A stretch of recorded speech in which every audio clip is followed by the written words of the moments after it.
नमस्कार प्रिय दर्शकों, एक बार फिर स्वागत है आपका हमारे नए वीडियो में। प्रिय दर्शकों, आज फिर हम नया वीडियो नई जानकारी लेकर हाजिर हुए हैं। प्रिय दर्शकों, आज का ये वीडियो बहुत ही खास और मोटिवेशनल होने वाला है। प्रिय दर्शकों, आज का जो हमारा प्रसंग है, आज की जो हमारी कहानी है, वो भगवान शंकर और एक आलसी ब्राह्मण की कहानी है।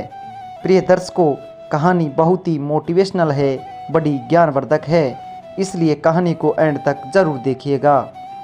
दर्शकों, एक गांव में एक किशोरी लाल नाम का एक आलसी ब्राह्मण रहता था। वह अपनी पत्नी कलावती के साथ अपने गांव में ही रहता था। दर्शकों, किशोरी लाल आलसी तो था ही, पर वो भगवान शंकर का परम भक्त था। वह सुबह शाम शंकर भगवान की पूजा करता और उनका नाम जपता रहता था। किशोरी लाल सुबह शाम बस यही दो काम करता और बाकी काम उसके आलसीपन के कारण सारे दिन अपने घर में ही सोया रहता था। इसी वजह से किशोरी लाल और उसकी पत्नी के बीच आए दिन अनबन बनी रहती थी। किशोरी लाल से उसकी पत्नी कहती है, सुनते हो जी, आप जल्दी से खाना खाकर खेत में चले जाओ, आज फसल काटनी है और खेत से आते समय सरसों का साग भी लेके आना है। घर में सब्जी बनाने को कुछ भी नहीं है। दर्शकों, पत्नी ऐसा बोल रही थी, पर किशोरी लाल उसकी पत्नी की बातों को नज़रअंदाज करके बिस्तर पर सो रहा था। दर्शकों, कैलाश में बैठी माँ पार्वती भगवान शंकर से कहती है, हे प्रभु, आपका ये कैसा भक्त है, ऐसा क्या कारण है? भक्ति तो करता है पर कोई काम धंधा क्यों नहीं करता? आपको इसका कोई ना कोई मार्गदर्शन करना चाहिए। दर्शकों, भगवान भोलेनाथ कहते हैं कि मैं सब देख रहा हूँ पार्वती, ये पिछले जन्म में एक आलसी गधा था, तो ये शिव मंदिर के सामने आकर सोता रहता था, और अब जब इसने मनुष्य जीव में जन्म लिया है तब भी इसका आलसी स्वभाव नहीं गया है। सही समय आने पर मैं इसे उचित शिक्षा जरूर दूंगा। दर्शकों, इधर उस आलसी ब्राह्मण की पत्नी बार बार उससे कह रही थी कि आप फिर सो गए, जल्दी उठो, अपन को फसल काटने जाना है, और खेत में फसल बहुत बड़ी बड़ी हो चुकी है, और आज अगर हमने फसल को नहीं काटा तो उसे जानवर खा जाएंगे। कि पत्नी भोलेनाथ से कह रही थी कि हे भोलेनाथ, न जाने इसका आलस्य कब खत्म होगा, मैं इससे बहुत तंग आ चुकी हूँ। दर्शकों, वह ब्राह्मण की पत्नी इतना बोलते जा रही थी, पर किशोरी लाल को इतना सा भी फर्क नहीं पड़ रहा था। वो तो कंबल ओढ़ करके मस्ती से सो रहा था। ये दर्शकों, ब्राह्मण की पत्नी कलावती चुपचाप रसोई में जाती है और एक बाल्टी में पानी लेकर आती है, और उस पानी को उस ब्राह्मण के ऊपर डाल देती है, उसके पति के ऊपर डाल देती है, और वो सारा भीग जाता है। प्रिय दर्शकों, ये देखकर किशोरी लाल बहुत गुस्सा हो जाता है और दोनों के बीच बहुत तेज कहासुनी हो जाती है। दर्शकों, गुस्से में किशोरी लाल निकलकर भोलेनाथ के मंदिर की ओर चला जाता है, और मंदिर में जाकर वह उस समय शंकर जी से कहने लगता है, हे भोलेनाथ, मैं अपनी पत्नी की रोज रोज की चिक से बहुत परेशान हो गया हूँ।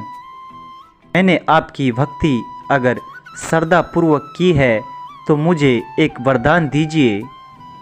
ऐसा बोल करके किशोरी लाल बहुत जोर जोर से रोने लगता है। ये दर्शकों, उसके भक्ति भाव को देख करके स्वयं भोलेनाथ किशोरी लाल को दर्शन दे देते हैं।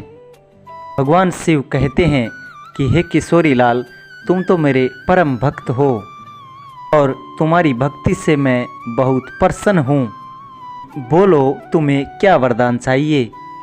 दर्शकों, किशोरी लाल भगवान शंकर को देख करके पहले तो हैरान हो जाता है। शंकर जी को प्रणाम करके वह उनके सामने अपनी इच्छा प्रकट करता है। हे भगवान, मुझे ऐसी चीज़ दीजिए तो मेरी बात सुने और मेरा सारा काम कर दे। दर्श को इतना सुनकर भगवान शिव कहते हैं कि ठीक है, ये लो मेरा एक छोटा सा त्रिशूल। त्रिशूल को तुम जिस चीज़ पर भी रखोगे वह अपना काम खुद ही करने लगेगी। सारा काम खत्म करने के बाद ही रुकेगा। हाँ, अगर तुमने काम करते हुए किसी को मना किया तो त्रिशूल हमेशा हमेशा के लिए गायब होकर वापस मेरे पास आ जाएगा। ऐसा भगवान शंकर उस ब्राह्मण से कहते हैं। ये दर्श को भगवान शंकर अपना त्रिशूल उस किशोरी लाल को देखकर वहाँ से अंतर्ध्यान हो जाते हैं। दर्श को उस त्रिशूल को पाकर किशोरी लाल बहुत खुश हो जाता है और वो मन ही मन सोचता है कि अब से उन्हें कोई भी काम नहीं करना पड़ेगा। वो त्रिशूल को लेकर घर जाता है और अपनी पत्नी को भगवान शंकर के द्वारा दिए गए वरदान के बारे में बताता है। ये दर्श को धीरे धीरे कुछ दिन गुजर जाते हैं। किशोरी लाल उस त्रिशूल को पाकर बहुत खुश हो रहा था। उसे उसी दिन से कुछ भी काम नहीं करना पड़ता था। वह किसी भी चीज़ पर उस त्रिशूल को रख देता, वह अपने आप ही काम करना शुरू कर देती थी। दर्श को ऐसे ही एक दिन किशोरी लाल को चाय पीना था। उसने चाय के बर्तन पर त्रिशूल रखा और कहा कि मुझे एक कप चाय बना दो। बोलते ही अपने आप चाय के तपेले में अपने आप दूध, चाय, चीनी डल जाती है और चाय तैयार होकर बन जाती है। इस तरह वो हर काम में शंकर भगवान के दिए हुए उस त्रिशूल से अपना काम कर लेता था। घास में पानी देना होता तो वह त्रिशूल से उस पानी देने वाले पाइप को छूकर पाइप को कहता, पाइप इस बाल्टी में पानी भरकर इन पेड़ों में डाल दो। दर्श को पाइप को ये काम बोलकर किशोरी लाल अपने घर में सोने के लिए चला जाता है। दर्श को उसके सोते ही लाइट चले जाती है और लाइट जाने के कारण पंखा बंद हो जाता है। किशोरी लाल बिना चिंता किए हुए उस अपने पंखे से कहता है कि पंखा, मुझे बहुत तेज गर्मी लग रही है। तब तक लाइट ना आए जब तक तुम मुझे इस पंखे से हवा करो। किशोरी लाल के किए अनुसार वह पंखा हवा करने लग जाता है। इसीलिए धीरे धीरे किशोरी लाल अपने हाथ से बिना कुछ काम किए वो सारा काम उस त्रिशूल से करता था।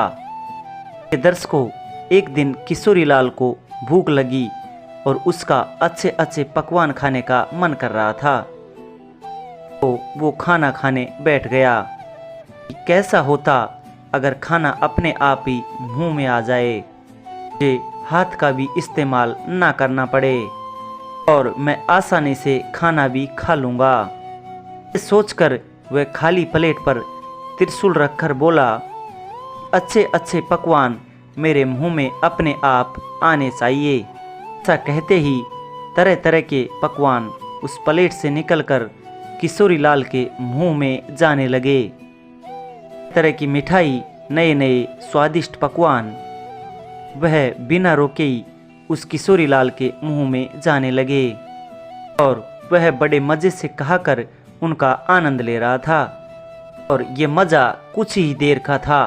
थोड़ी देर बाद किशोरी लाल का पेट भर गया था। खाना रुकने का नाम ही नहीं ले रहा था। पेट से नए नए पकवान निकल करके उसके मुंह में जा रहे थे। ये देख करके किशोरी लाल परेशान हो गया। वो जैसे ही खाने को मना करने जा रहा था तो उसे भगवान शंकर की याद आई। अगर वो काम करते हुए त्रिशूल को मना करता है तो उसका वरदान हमेशा हमेशा के लिए चला जाता है। वरदान हमेशा हमेशा के लिए समाप्त हो जाएगा। ये सब सोच करके वह चिल्लाने लगा। उसके चिल्लाने की आवाज़ सुनकर अब उसकी पत्नी रसोई घर से बाहर आती है और वह किशोरी लाल को देख करके हैरान हो जाती है। किशोरी लाल से उसकी पत्नी खाने को रोकने के लिए बोलती है। वह किशोरी लाल भगवान के दिए हुए वरदान को नष्ट करना नहीं चाहता था, पर आखिरकार उसे बोलना पड़ा कि रुक जाओ। आना तो रुक गया, लेकिन उसके साथ शंकर भगवान की दी हुई वह त्रिशूल भी गायब हो गई। दर्शकों, किशोरी लाल उस त्रिशूल को अपने पास न देख करके बहुत खुश, बहुत दुखी हुआ। किशोरी लाल अपने मन ही मन बहुत दुखी हो रहा था। अब वह कुछ भी नहीं कर सकता था। शंकर भगवान के दिए हुए वरदान को उसने खुद ही समाप्त कर लिया था। प्रिय दर्शकों, यह थी आलसी ब्राह्मण और शंकर भगवान की कुछ महत्वपूर्ण कहानी। प्रिय दर्शकों, हमें इस कहानी से यह शिक्षा मिलती है कि हमें कभी भी अपने जीवन में आलस्य नहीं करना चाहिए। हमें अपना काम समय पर ही करना चाहिए। प्रिय दर्शकों, हमारी कहानी यहाँ पर समाप्त होती है। हम उम्मीद करते हैं आपको ये कहानी ये बेहद पसंद आई होगी। प्रिय दर्शकों, अगर हमारा वीडियो आपको अच्छा लगा है तो लाइक शेयर कमेंट करके ज़रूर बताइए, और साथ ही जो लोग हमसे नए जुड़े हैं वो हमारे चैनल को भी सब्सक्राइब कर ले, ताकि हमारा आने वाला हर वीडियो पहले आप लोगों तक पहुंच सके। प्रिय दर्शकों, मिलते हैं जल्दी नए वीडियो में। जी नमस्कार, धन्यवाद।